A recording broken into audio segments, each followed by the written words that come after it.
you hear the word demon, what comes to mind? Screams, fire, chaos, maybe even possession.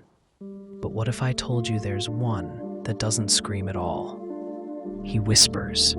Meet Buer, a name buried in the pages of old grimoires, like the Lesser Key of Solomon. He's not just any demon. He's a great president of hell, said to command 50 legions of spirits.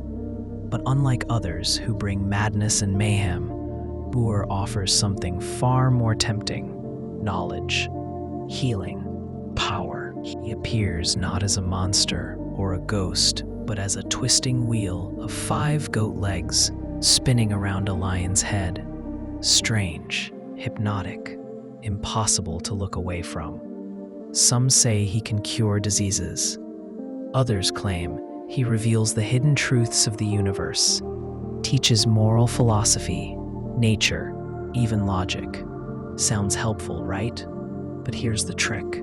Buer never gives without taking. He gets inside your thoughts, not like a scream, but like a creeping vine. One idea at a time, one whisper at a time.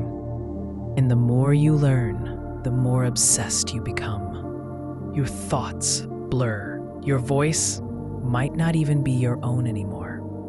Because by the time you realize something's wrong, you're already his.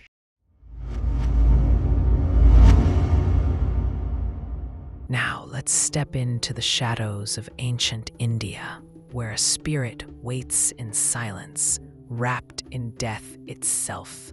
It's not just a ghost. It's not even human anymore. This is a Vetala.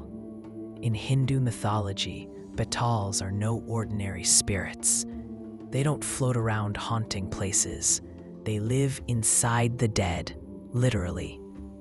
Their story goes back to old texts like the Badal Pachisi, where they're described as cunning, cruel, and terrifyingly intelligent. They possess corpses, but not to rot. They walk, they speak, they question. Vetals love riddles, and if you can't answer them correctly, you don't just lose the game, you lose your life. Some legends say Vetals were once powerful sages or yogis who died before fulfilling their purpose. Now, cursed to linger between life and death, they manipulate the living, out of vengeance or boredom. One moment, they may guide you through danger. The next, they might lead you straight into it. And they don't need to stay in forests or cemeteries. They can follow you.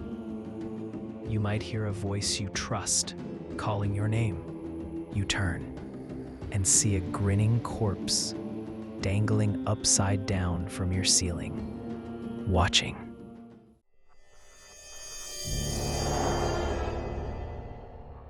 In Islamic and Arabian folklore, few creatures are as feared or as deceptive as the ghoul. This isn't just a beast hiding in the dark. It's a shapeshifter, a predator, and a liar. Ghouls are said to haunt deserts, graveyards, and ruins, drawn to places soaked in death. They don't charge at you. They wait. They pretend. A ghoul might appear as a lost traveler, a crying child, even someone you once knew.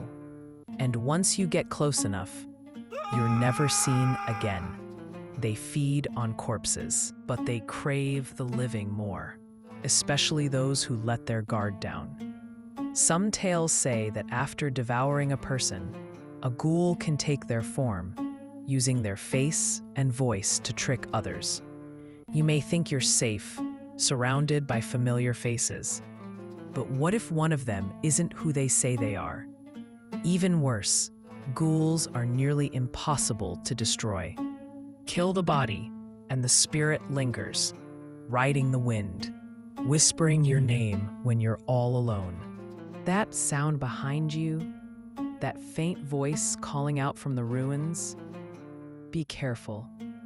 It might not be asking for help. It might be hunting. Some monsters don't fade with time. They just wait to be remembered. If you love stories like these, subscribe because this is just the beginning.